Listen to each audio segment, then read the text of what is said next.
प्राचीन मिस्र में क्यों ममीफिकेशन के दौरान दिमाग को नाक के जरिए लोहे की गर्म हुक की मदद से निकाल दिया जाता था। दूसरे आंतरिक अंग जैसे अकड़ियाँ, गुर्दे, जिगर, फेफड़े, पेट और आंतों को तो संभाल कर रखते थे, लेकिन दिमाग को डस्टबिन में क्यों फेंक दिया जाता था?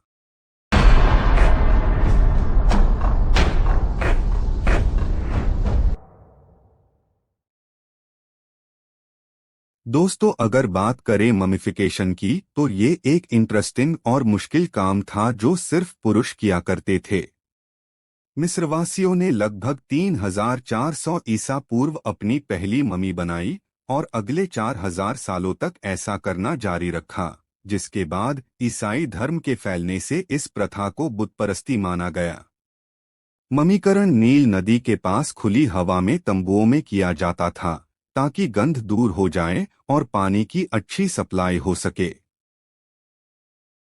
प्राचीन मिस्रवासियों को आखिर क्यों ममी बनाने की जरूरत महसूस हुई?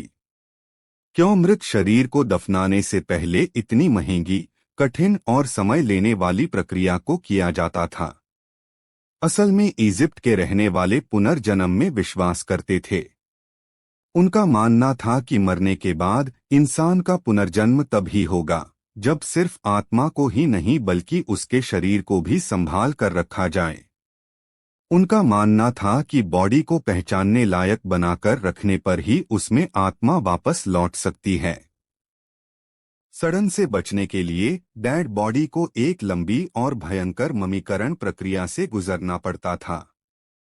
सबसे पहले तो शरीर के सारे आंतरिक अंग जैसे अकड़ियाँ, गुर्दे, जिगर, पेट और आंतों को निकाल दिया जाता था, लेकिन दिल को शरीर में ही रहने देते थे, क्योंकि दिल को बुद्धि, आत्मा और व्यक्तित्व का केंद्र माना जाता था और अगले जन्म में इसकी जरूरत पड़ती थी। दिमाग को नाक के जरिए लोहे की गर्म हुक की मदद से निकाल दिया जाता था। प्राचीन मिस्रवासियों का मानना था कि दिमाग सिर्फ फिजिकल एबिलिटी के लिए ही इस्तेमाल में आता है। उनका मानना था बुद्धि का निवास दिल में होता है, न कि दिमाग में। दिमाग 80% पानी होता है जो नष्ट हो जाता है, इसीलिए उसे फेंक दिया जाता था। पकड़ियों को बाहर निकालने के बाद शव के मांस को सुखाने के लिए उत्तरी मिस्र में झील के किनारों पर पाए जाने वाले नेट्रॉन नाम के एक खास नमक का इस्तेमाल किया जाता था। लिनन के छोटे छोटे थैलों में नेट्रॉन, सूखी घास फूस और भूसा भरकर शरीर के अंदर उस स्लिट से भर दिया जाता था जहां से अंदर की चीजों को बाहर निकाला गया था। इससे बॉडी को उसका मानवीय आकार देने में मदद मिलती थी। इसके बाद शरीर को एक टेबल पर रखा जाता था और पूरी तरह से सूखने के लिए 40 दिनों के लिए नेट्रॉन की मोटी परत में ढक दिया जाता था। जिगर, फेफड़े, पेट और आंतों को भी अलग अलग मिट्टी के बर्तनों में रख दिया जाता था और ऊपर से नेट्रॉन के ढेर को लगा देते थे ताकि उन आंतरिक अंगों को भी सुखाकर सड़न से बचाया जा सके। 40 दिनों के बाद नेट्रॉन को और शरीर के अंदर के स्टफिंग को भी हटा देते थे। शरीर अब मुरझाया हुआ, नीला और पतला दिखने लगता है। अगला काम बॉडी को डेकोरेट करना था, जिसके लिए त्वचा को इत्र, ऑयल और मसालों से रगड़ने के बाद लिनेन की पट्टियों को चिपकाने के लिए रेजिन की मोटी परतें लगाई जाती और पूरी बॉडी को पट्टियों से लपेट देते थे। हाथों और पैरों की हर उंगली पर भी पट्टी लपेटी जाती थी। 1 से 2 परतें रेजिन और लिनेन की पट्टियां लगाने के बाद एक रहस्यमयी थैली, धार्मिक तावीज जैसा कुछ, छाती पर रखी जाती थी।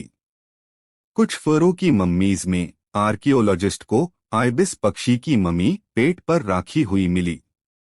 प्राचीन मिस्र में आइबिस मम्मी आमतौर पर देवताओं को मन्नत के रूप में दी जाती थी।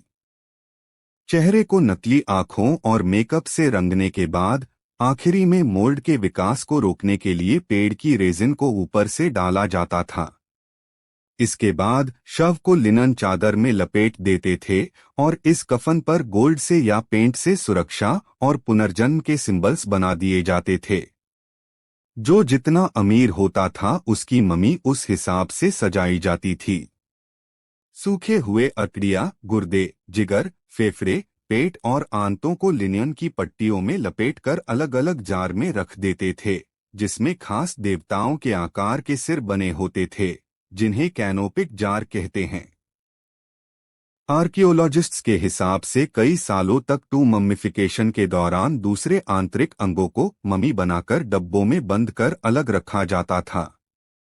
लेकिन बाद में इन डब्बों का इस्तेमाल बंद हो गया और आंतरिक अंगों की मम्मी के पैकेट्स को शरीर के अंदर ही रख दिया जाने लगा, क्योंकि आर्कियोलॉजिस्ट्स को कई मम्मी ऐसी मिली जिनके ऑर्गन्स की मम्मी उनके बॉडी के अंदर ही रखी गई थी। इस प्रक्रिया के दौरान बुरी आत्माओं को भगाने के लिए एक पुजारी जोर से मंत्र पढ़ता था। वो अक्सर एनुबिस का मुखौटा पहनता था, जिसे मिस्र के लोग ममीकरण और पुनर्जन्म का देवता मानते थे।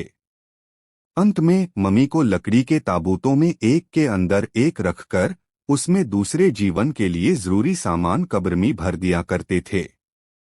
जुलूस के साथ ले जाकर मम्मी को दफना दिया जाता था। दौर बदलते गए और मम्मी बनाने की और अंतिम संस्कार करने की रीत भी बदलती गई।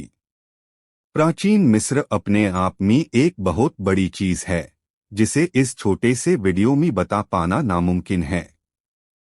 अगर मम्मी बनाने जैसे रिवाज इजिप्शियंस नहीं अपनाते तो हमें कभी भी हजारों साल पुराने लोग और उनके कल्चर के बारे में पता नहीं चलता।